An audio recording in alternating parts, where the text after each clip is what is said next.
इसके बाद में गवर्नमेंट ऑफ इंडिया में दिल्ली में असिस्टेंट डायरेक्टर जनरल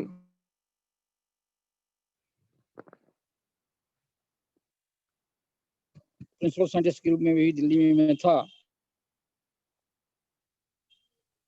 तो ये कहानी जो आरटीआई की है उसमें मैं यद्यपि प्रारंभ से जुड़ा था, पर आरटीआई का एक्टिविस्ट होने का या काम करने का मुझे जो मौका मिला उसका कारण ये था कि मैंने लगभग रुपए 2000 करोड़ के घपले भारत शासन के उजागर किए थे और उसमें जो काम किया था उसको मैं पुस्तिका दे रहा था।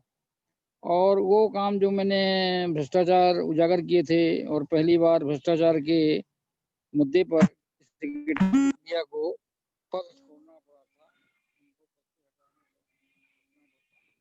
तो इस तरह से वो काम बढ़ता गया और मैं आगे काम करते जब 2000 करोड़ के साइंटिफिक वे में एक प्रोजेक्ट के रूप में लिया और उसको 5 वर्षीय योजना बना करके लगभग 1 करोड़ रुपए खर्च करके उसका रिपोर्ट बना दिया, तो भारत सरकार उसको खत्म कर रहा था। उसके खिलाफ मैं सर्वोच्च न्यायालय में गया था और वो मुझे विजय मिली थी कि मेरी रिपोर्ट रिजेक्ट नहीं हो पाई। और उसके बाद मैं आरटीआई दे करके और लिखना चालू किया। तो अधिनियम 2005 जैसे स्टार्ट हुआ उसी दिन से मैंने आवेदन देने आपकी तोमर जी आपकी आवाज बीच बीच में कट जा रही है। हमें लग रहा है कि कोई कॉल आपको बार बार परेशान कर रहा है। तो जब कॉल आपको या ऐसे आता है तो आपकी आवाज डाउन पड़ रही है। हाँ, तो चलिए ठीक है, उस कॉल को आप कट कर दिया करिए उसमें। अच्छा, तो अभी अब मैं ठीक है, कॉल आवाज को आ रही कट आ कर रही है। देता हूँ, तो आ रही होगी। तो हाँ ठीक है, आ मैंने रही है जी। सूचना अधिकार अधिनियम, central bureau of investigation CBI और सेंट्रल विजिलेंस कमीशन सीबीआई और उसके साथ ही department of agriculture research and education और बहुत सारे डिपार्टमेंट को मैंने दिया आरटीआई। लगभग 150 आरटीआई मैंने किए। तो सूचना अधिकार अधिनियम के तहत जो आवेदन दिए गए थे वो मूलतः पहले तो केंद्र सरकार के थे जिसमें लगभग 150 हैं और 15-20 आवेदन सूचना अधिकार अधिनियम के मध्य प्रदेश के हैं, जो आयोग में भी कुछ गए हैं 5-6 और अपील में भी हैं और वर्तमान में मैं उनको प्रोसेस करके फिर से कुछ को अपील में भेज रहा हूँ। और सेंट्रल गवर्नमेंट में जो मैंने किए उसमें मूल उपलब्धि में यही कह सकते हैं कि मुझे सूचना खूब मिली और एक बार सेंट्रल विजिलेंस कमीशन के सीपीआईओ मतलब सेंट्रल पब्लिक इंफॉर्मेशन ऑफिसर को पेनाल्टी भी सीआईसी में दी गई और मुझे ये लगता है कि वो पेनाल्टी एक अद्वितीय थी क्योंकि माननीय वजाहत हवाबुल्ला जो सेंट्रल इंफॉर्मेशन कमिश्नर थे सीआईसी चीफ इंफॉर्मेशन कमिश्नर, उन्होंने ये बड़ा कदम उठाया था और इसी तरह मैंने कई जगह ऐसे आवेदन को के देरी के कारण लोगों को पेनाल्टी देने का निवेदन किया और उनको वार्निंग दी गई। तो इस तरह से मुझे सर अब इस्टाब्लिश मेरे सामने हो गया है कि सूचना अधिकार अधिनियम एक बहुत अच्छा अधिनियम है और इसमें से भ्रष्टाचार को दूर करने के लिए हम काफ़ी प्रयत्न कर सकते हैं। और इसके लिए मैं इतना बताना चाहता हूँ कि अभी भी सूचना अधिकार अधिनियम जो केंद्र सरकार के पास है, थोड़ा बहुत उसमें मध्य प्रदेश शासन के पास मध्य प्रदेश हाई कोर्ट के माननीय जजों ने थोड़ा संशोधन करा दिया है, पर इसके बावजूद भी सूचना अधिकार अधिनियम 2005 बहुत अच्छा अधिनियम है और इससे खूब सारी जानकारी, बहुत सारी वांछित जानकारी ली जा सकती हैं।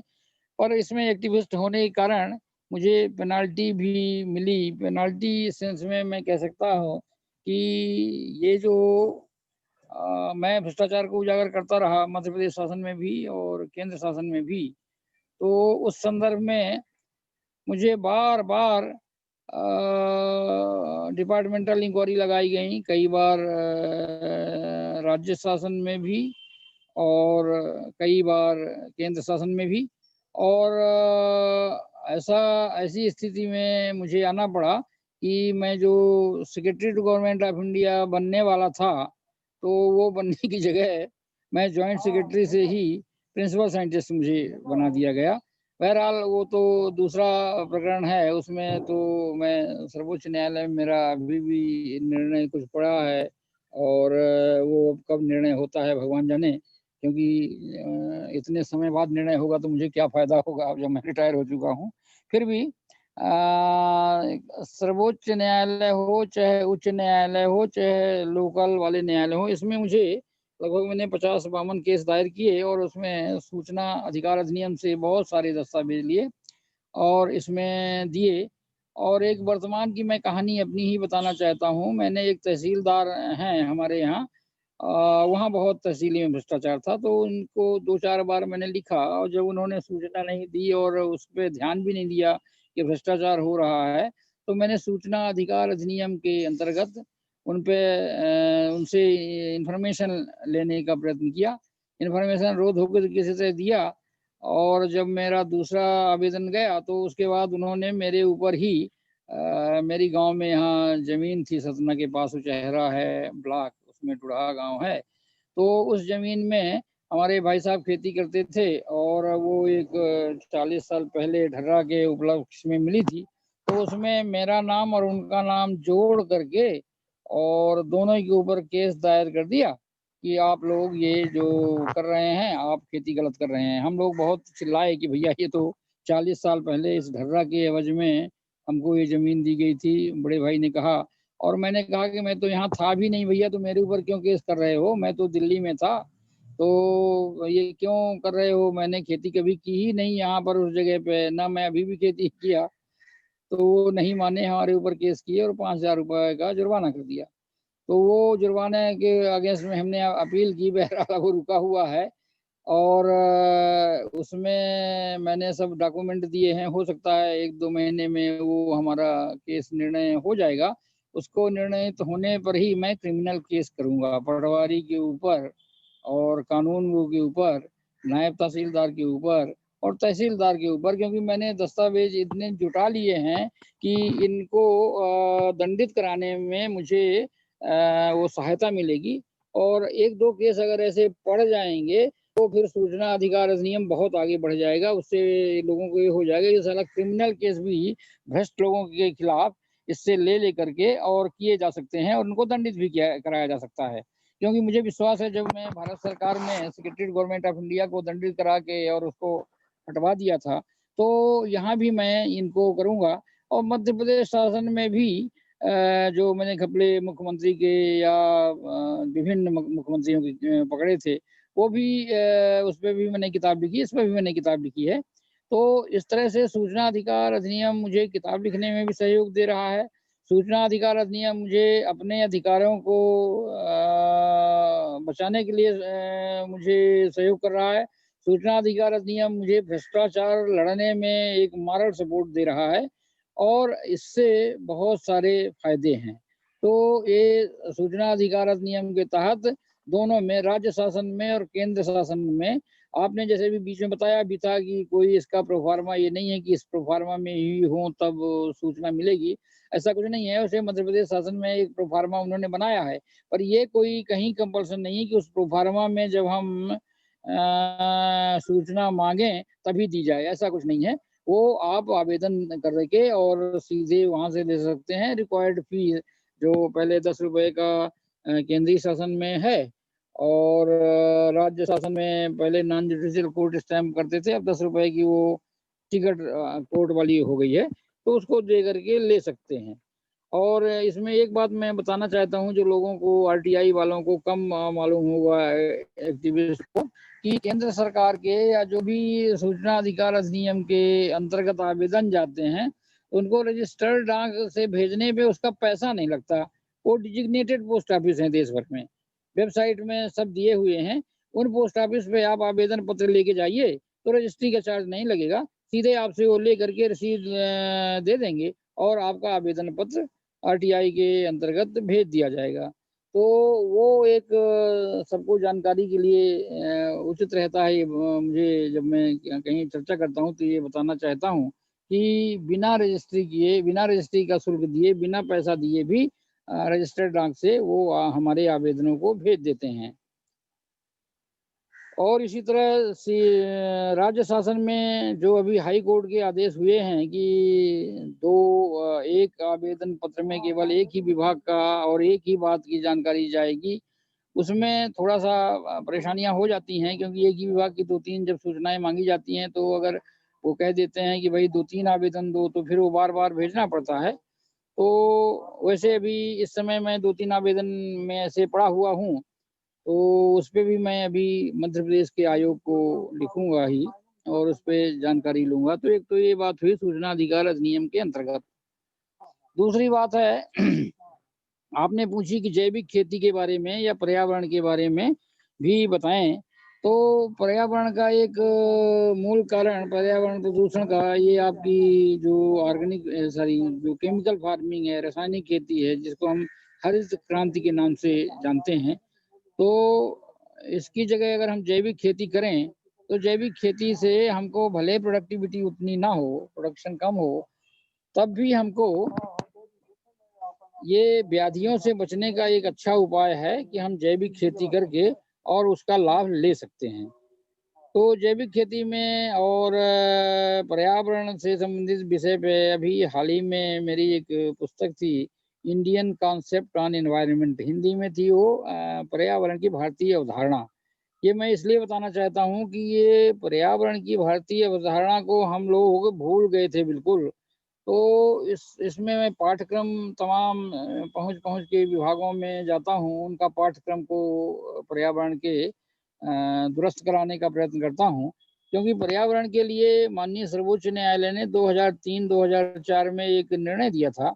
उसमें ये था कि प्रत्येक कक्षा के में एक विषय पर्यावरण का रहेगा। प्रत्येक कक्षा में अनिवार्य रूप से एक विषय पर्यावरण का पढ़ाया जाएगा।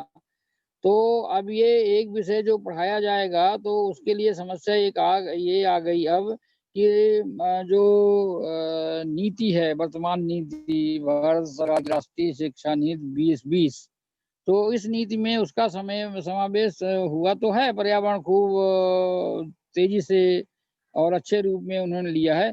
पर ये इस विषय को ये एक अनिवार्य विषय के रूप में पढ़ाने का जिक्र नहीं किया है। तो वो भी हम लोग कर रहे हैं कि उसमें हो जाए। और इसमें जो मैंने बताया कि पर्यावरण के पाठ्यक्रम को कई जगह अभी हम लेके जा रहे हैं। एक तो all India council of technical education में इंजीनियरिंग कॉलेजेस के लिए चालू करा दिया है और दूसरा एग्रीकल्चर में हमने बना लिया है। वेटनरी का भी अभी वेटनरी काउंसिल ऑफ इंडिया ले जाना है, तो ये वेटनरी का विश्वविद्यालय है मध्य प्रदेश में, जबलपुर में उसका मुख्यालय है, वहाँ से हम बना रहे हैं। और इसी तरह विज्ञान का पाठ्यक्रम भी बना रहे हैं। तो ये सब अप्रूव करा देने पे अचानक मुझे all India council of technical education के चेयरमैन सहस्त्र बुद्धे जी एक दिन कहने लगे कि भाई ये तो आप लगवा रहे हो पर्यावरण के विषय, क्योंकि सर्वोच्च न्यायालय से है और आप इसको सुधार भी करवा रहे हो, तो ये बताओ सदाचारी, ये इसमें पुस्तकें कहाँ मिलेंगी? आप इसमें पर्यावरण की भारतीय अवधारणा पर पुस्तक लिखो। तो एक आईआईटीएन थे हमारे प्रोफेसर हैं अभी वहाँ पे बीएचयू में आईआईटी में, और आईआईटी के एक और थे शर्मा जी, और एक लड़की है, वो चारों मिलकर हमने पर्यावरण की भारतीय अवधारणा पे 500 के पृष्ठ के लगभग की किताब लिखी। और उस किताब में अभी मुझे 2.5 लाख का पुरस्कार भी पिछले दिनों मिला है, 10 नवंबर को। तो ये पर्यावरण की भारतीय अवधारणा लिख जाने से हमारा जो पाठ्यक्रम संशोधित हो रहा है, जो इंजीनियरिंग कॉलेज में ये लग गया पूरी जगह, वहाँ पर पढ़ाने के लिए ये एक सहयोगी पुस्तक रहेगी। और दूसरे विषयों में भी ये सहयोगी पुस्तक हो जाएगी, जैसे विज्ञान है, कृषि है, वेटनरी है, मेडिसिन है, इन सब में पर्यावरण की भारतीय अवधारणा लगेगी, क्योंकि ये पर्यावरण का एक विषय सर्वोच्च न्यायालय द्वारा स्वीकृत है और वो रखना ही पड़ेगा। तो इस तरह पर्यावरण में भी हम कर रहे हैं। जैविक खेती का मैंने तो ये अभी बना रखा है कि भाई मैं जैविक खाद्य पदार्थ खाऊंगा। हेलो, सुनाई पड़ रहा क्या? हेलो। हाँ बिल्कुल हेलो। तोमर जी, बिल्कुल हम लोग बहुत ही हाँ सुन रहे हैं, हम लोग सुन रहे हैं जी। खेती में लगभग 1 हेक्टेयर का मैंने अपने लिए रखा है, और उसमें अभी ये पहले हम लोगों ने सोचा कि प्रयोग किया जाए कि विश्व भर में हम लोग 2 बातों के लिए पर्यावरण के लिए बदनाम है। एक तो ये है कि हमारे यहाँ जो रिम्यूनेंट हैं, रिम्यूनेंट मतलब पागुर करने वाले पशु, वो मीथेन गैस ज़्यादा निकालते हैं, और भारतवर्ष में जो सबसे ज़्यादा मीथेन गैस निकल रही है उसके 2 कारण हैं। एक तो ये पागुर करने वाले पशु, और दूसरा धान। धान की खेती में जब क्योंकि सबमर्ज रहता है, उसके जड़ें पूरा ज़मीन के अंदर रहती हैं और वो पानी से डूबी रहती हैं, तो वहाँ से भी मीथेन निकलता रहता है। तो अब ये हुआ बात कि वर्ष 2014 में हमने इसको एक्सपेरिमेंट किया। ये माननीय बाबूलाल दाहिया जी पद्मश्री, जिनकी अभी चर्चा जो कर रहे थे, उनसे हमने करगी धान ली। वो करगी धान का बीज हमने वहाँ बोया, एक पर्टिकुलर स्लोप बनाया और उसको उसकी खेती की। उसमें ये था कि करगी धान में जल्दी से पानी सोख लेती है, और दूसरा स्लोप होने पर वहाँ पर भराव नहीं हो पाता। तो इस कारण से जब भराव नहीं हुआ तो उससे कोई भी मीथेन गैस नहीं निकली, और प्रोडक्टिविटी भी ठीक रही। मतलब हरित क्रांति बराबर जो बीज हैं उतना तो नहीं रहा, पर ठीक रहा। तो इससे ये सिद्ध हुआ कि धान की खेती 2 तरह से, अगर कुछ परंपरागत बीज हैं उनको पर्टिकुलर स्लोप में बोया जाए तो मीथेन नहीं निकलेगी। और दूसरा ये है कि अगर हमारे पूरे देश का क्षेत्र लिया जाए तो हम 50% से कम भी सिंचित क्षेत्र में हैं। तो जो असंचित क्षेत्र की धान की खेती है उसमें भी मीथेन नहीं निकलती है। तो ये जो हमको बदनाम किया जाता है विश्व भर में कि धान की खेती से ज़्यादा मीथेन भारत निकालता है, या पागुर करने वाले पशुओं से भारत निकालता है, वो दोनों अवधारणाएं सही नहीं है। और इसके लिए अंतर्राष्ट्रीय एक कॉन्फ्रेंस था अभी, उस कॉन्फ्रेंस में हमने ये पेपर प्रेजेंट किया था कि भाई करगी धान से अगर हम बोएं पर्टिकुलर स्लोप पर और उसका प्रॉपर्ली मेंटेन करें तो मीथेन नहीं निकलेगी। तो उस पर अभी हमको अंतर्राष्ट्रीय पुरस्कार मिला था, बेस्ट पेपर अवार्ड, पिछले साल में। तो उसके कारण हमने ये सिद्ध किया कि बगैर परंपरागत धान करगी है, और कुछ और भी धान है जिन पे हमने अभी एक्सपेरिमेंट नहीं किया, जो किया तो उसमें से मीथेन अगर पर्टिकुलर स्लोप पे देकर बोई जाए तो वो मीथेन नहीं निकलेगी। तो ये भी हमारा अनुभव है। जहाँ तक पर्यावरण के खेती से जो पर्यावरण को शुद्ध करने वाली जैविक खेती है, जैविक खेती में मेरा अनुभव ये है कि प्रोडक्टिविटी कम है, पर उसका जो अनाज है वो हमारे लिए बहुत लाभदायी है।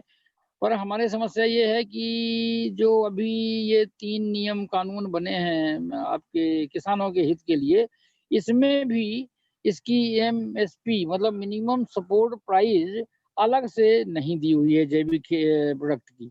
अब जैविक प्रोडक्ट की अगर अलग से नहीं दी हुई है और उतनी ही रेट पे अगर हम देंगे, तो हमको फ़ायदा नहीं होगा। एक तो ये नुकसान है, और बाकी तीनों कानून में मुझे और ज़्यादा नुकसान नहीं दिखता। पर हम अगर पर्यावरण की दृष्टि से, जैविक खेती की दृष्टि से देखें, तो हमको ये ज़रूरत है कि एमएसपी जो है, मिनिमम सपोर्ट प्राइस, जैविक प्रोडक्ट का अधिक रखा जाए।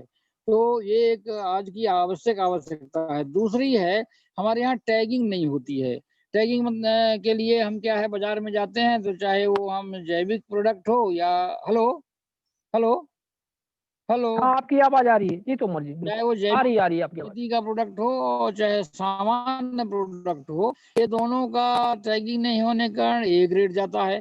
तो आप हम लोग उत्पादन कर भी लेते हैं और उसी रेट पे जाता है तो बड़ा नुकसान हो जाता है। तो उस दृष्टिकोण से, पर मेरा खुद का अनुभव ये है कि अगर हम ऐसे खेत की खेती का अनाज खाएं तो अच्छा रहता है। मैंने हमेशा तो नहीं, पर बचपन से लेकर जब तक मैं थोड़ा घर में रहा हूँ, तो जैविक आधार पे ही खेती करता था, और 2013 के बाद रिटायर करके जो खेती करता हूँ उसी का प्रोडक्ट खाता हूँ। तो मुझे कोई रोग वोग नहीं होता है। सामान्यतः मैं रोगी नहीं हूँ। जिंदगी में मैंने एक आध बार ही इंजेक्शन लगवाना पड़ा है जब मेरा एक्सीडेंट हुआ था, नहीं तो मैं कोई दवाई ही नहीं खाता हूँ। तो इस तरह से मुझे लगता है कि 70 साल की अवस्था में मैं इतना स्वस्थ हूँ और कोई दवाइयाँ नहीं खाया हूँ, तो ये जैविक खेती के जैविक प्रोडक्ट का ही एक परिणाम हो सकता है। उतना ना हो पर काफ़ी ज़्यादा है।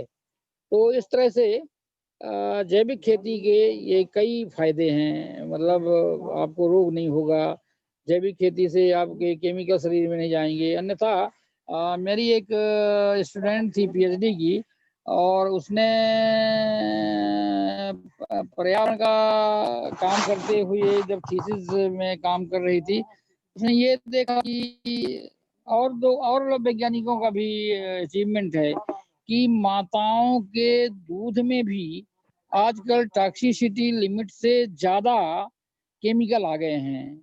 चाहे वो केमिकल आपके बीड्स के हों, रोडेंटिसाइड हों, बीडीसाइड हों, पेस्टिसाइड हों, इंसेक्टिसाइड हों, चाहे ये हो, यहाँ तक यही भर नहीं, जो केमिकल आज भारत सरकार ने बैन कर दिए हैं, डीडीटी, बीएससी, मलाथीन, गमाक्सीन, मेलाथियान, ये सब चीजें बैन हैं, तब भी माताओं के आंचल के दूध में कई जगह इनके अंश टॉक्सिसिटी लिमिट के ज्यादा गए हैं।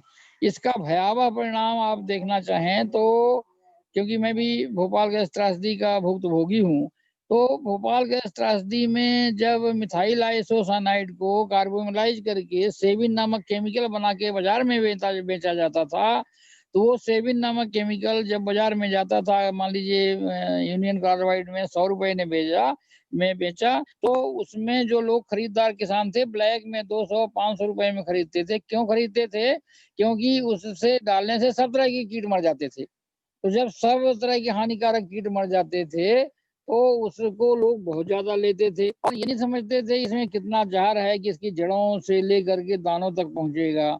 पर उसका परिणाम तब मिला जब 2-3 दिसंबर को भोपाल गैस त्रासदी में यूनियन कार्बाइड से मिथाइल आइसोसाइनाइड का रिसाव हुआ, तो कैसे फटाफट लोग मरते गए। और बाद में अध्ययन हुआ तो ये पता चला कि इतना जहरीली ये रासायनिक केमिकल था कि ये आदमी को खाने के अनाज तक में आ गया था। तो ये इस तरह से केमिकल हैं, और ये बैन भी लगा था कई देशों में, पर वो यूनियन कार्बाइड हमारे भारत देश में आकर के अपना भ्रष्टाचार के माध्यम से बीच शहर में लगा दिया था अपना प्लांट। तो ये भी एक हानिकारक प्रभाव जो है हमारे लिए, अगर हम जैविक खेती में करेंगे तो ऐसा हानिकारक प्रभाव हमको नहीं मिलेगा, भले उत्पादकता हो। तो अब सबका प्रश्न ये आता है कि भाई अगर इतना उत्पादकता नहीं बढ़ेगी तो आप कैसे करोगे? अब उत्पादकता नहीं बढ़ेगी तो आपके जितनी पॉपुलेशन है वो इतना तेजी से बढ़ रही है कि आपको प्रोडक्शन बढ़ाना ही पड़ता है। प्रोडक्शन बढ़ाने के दो माध्यम है, एक तो आप प्रोडक्टिविटी बढ़ा दो और दूसरा आप कवरेज एरिया बढ़ा दो। और कवरेज एरिया इतना ज़्यादा बढ़ा दिया गया है कि अगर अब बढ़ाया गया तो जो 33% के लगभग होना चाहिए, अब तो 15-20% भी नहीं बचे, तो उतना जो होना चाहिए उतना भी हम अब नहीं कर पाते। तो अब हम प्रोडक्शन बढ़ाने के लिए एरिया को तो बढ़ा नहीं सकते, प्रोडक्टिविटी बढ़ानी है। प्रोडक्टिविटी बढ़ानी है तो केमिकल फार्मिंग करनी है, तो उसको अगर कम करना है तो हमको जनसंख्या नियंत्रण करना ही पड़ेगा। तो जनसंख्या नियंत्रण करके तब हम आगे बढ़ सकते हैं। तो इस तरह से सब दोनों पक्ष और विपक्ष के मत हैं जो सही भी हैं, और ग्रीन रिवॉल्यूशन का फायदा जो हुआ है उसको तो सब ले रहे हैं। और पर ये जैविक खेती का इस शाश्वत सत्य को कोई झुठला नहीं सकता कि जैविक खेती से जो भी प्रोडक्शन होगा वो आपको व्याधियां कम से कम नहीं लाएगा। वैसे आप एक्सीडेंट हो जाए तो व्याधि वो भी है, पर जो शारीरिक व्याधियां व्याधियां आपको केमिकल फार्मिंग हो रही हैं वो नहीं होंगी और आप स्वस्थ रहेंगे। तो इस तरह से ये भी बात ऐसी है जो हमारे लिए सोचनीय है। अब तीसरा मुद्दा आपने मुझे तीसरा मुद्दा भी कुछ बोलने को बताया था ना? 3 आपने जैविक खेती का कहा, आरटीआई कहा, और तीसरा मुद्दा मैं अपने से भी कुछ बता देता हूँ कि अगर नहीं, नहीं, दुनिया बिल्कुल में आप कंटिन्यू रखें, आप अपने अनुभव जी, बिल्कुल। आपके अनुभव से ही हाँ, सीखने को मिल रहा है सबको। आप बहुत ही महत्वपूर्ण बात चर्चा हो रही जी। जो मैंने 50 मुझे समय है ना थोड़ा-सा? समय दे रहे हैं थोड़ा-सा ना पर्याप्त अभी? समय है सर, बोलें आप बिल्कुल, बिल्कुल, पर्याप्त समय है सर, मैं प्लीज़ गो अहेड। जब भ्रष्टाचार से लड़ना है, देश को भ्रष्टाचार मुक्त करना है, तो आपको पहाड़ से के पत्थर में सर मारना ही पड़ेगा। और वो पहाड़ के पत्थर के सर मारने से ये लोग कहते हैं काम नहीं होता, पर काम भी होता है। मैंने मध्य प्रदेश शासन में 50 करोड़ के घपले अपने जॉइंट डायरेक्टर के रहते हुए उजागर किए थे और उस उजागर करने के बाद वो विधानसभा कमेटी में गया था। कमेटी की रिपोर्ट आई थी, जिसमें लिखा है कि मैं मतलब जॉइंट डायरेक्टर जो था जिस पद पे मतलब सदाचारी सिंह तोमर ने अगर ये घपले उजागर नहीं किए होते तो नॉन कन्वेंशनल एनर्जी सोर्सेज का जो सत्यानाश हो रहा था वो ज्यों का त्यों चलता रहता। तो वो एक बात है। और इसी तरह भ्रष्टाचार के घपले जो मैंने पकड़े थे, कई शासन सत्ताओं का नाम मैं नहीं लेना चाहता हूँ। उस समय दिग्विजय सिंह मुख्यमंत्री थे। लोकायुक्त में भी मेरे भ्रष्टाचार के मामले की शिकायत हुई थी और उस समय एक उप लोकायुक्त थे तिवारी जी, वो सीधी के तिवारी जी के पुत्र थे, मेरा नाम ध्यान नहीं आ रहा। उनने अच्छी रिपोर्ट दी थी, उस रिपोर्ट पे भी इम्प्लीमेंट नहीं हुआ लोकायुक्त के।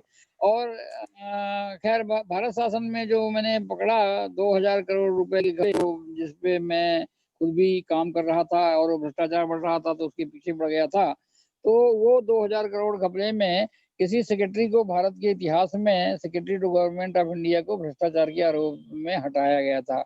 यद्यपि ये सही है कि वो 40 दिन के बाद आ गए थे। 40 दिन के बाद जब आ गए थे तो मैंने पीआईएल हाई कोर्ट में डाला था। तो पीआईएल डाला तो उसका परिणाम ये हुआ कि भारत शासन दबाव में आया और उनको यहाँ से भगाने का प्रयत्न किया, उनको यहाँ से भगाया गया, तो वो देश छोड़ के उनको भगना पड़ा। तो ये ठीक है, पर भ्रष्टाचार से लड़ना है तो आप अपने पद के लिए मत मरिए। अगर पद के लिए मरना है तो फिर भ्रष्टाचार के खिलाफ लड़ नहीं सकते। मैं पहले सोचा था जब यहाँ से गया था कम उम्र में ही असिस्टेंट डायरेक्टर जनरल बन गया था, मतलब जॉइंट सेक्रेटरी बन गया था, तो मुझे सेक्रेटरी बनने में कोई देरी नहीं थी। हो सकता था मैं सेक्रेटरी बन जाता, वो तो चांस पे था। तो सेक्रेटरी बनने के लिए, क्योंकि हमारा department of agriculture research and education दो था, उसमें नॉन आईएएस सेक्रेटरी होते हैं, तो मैं जॉइंट सेक्रेटरी, एडिशनल सेक्रेटरी और सेक्रेटरी बनना था। पर जब मैंने भ्रष्टाचार का पकड़ा तो ये सब तमाशा घालमेल में आ गया और मैं सेक्रेटरी बनने की जगह अपना पीछे चलने लगा। तो वो सब चीज़ें होती रहती हैं और उसमें यही भर नहीं है, जान से मारने की भी धमकी मुझे दी गई थी और खुल के जब धमकी आ गई थी तो एक बार मुझे फिर मध्य प्रदेश में रिवॉल्वर का लाइसेंस लेना पड़ा। फिर वो रिवॉल्वर का लाइसेंस लेकर के पद्मधर सिंह जी थे जो यहाँ स्वतंत्रता संग्राम सेनानी, उनकी रिवॉल्वर गजाधर सिंह जी के नाम थी। फिर वो कलेक्ट्रेट में जमा हो गई थी उनके मरने के बाद। उसको किसी तरह जान बचाई। बहरहाल वो जान बचाने का मुझे फायदा ये भी बाद में भी मिला जब मैं दिल्ली में 2000 करोड़ का पड़ा, तो उस समय भी ये भ्रष्टाचार में बहुत सारा उसी से मैं बचा।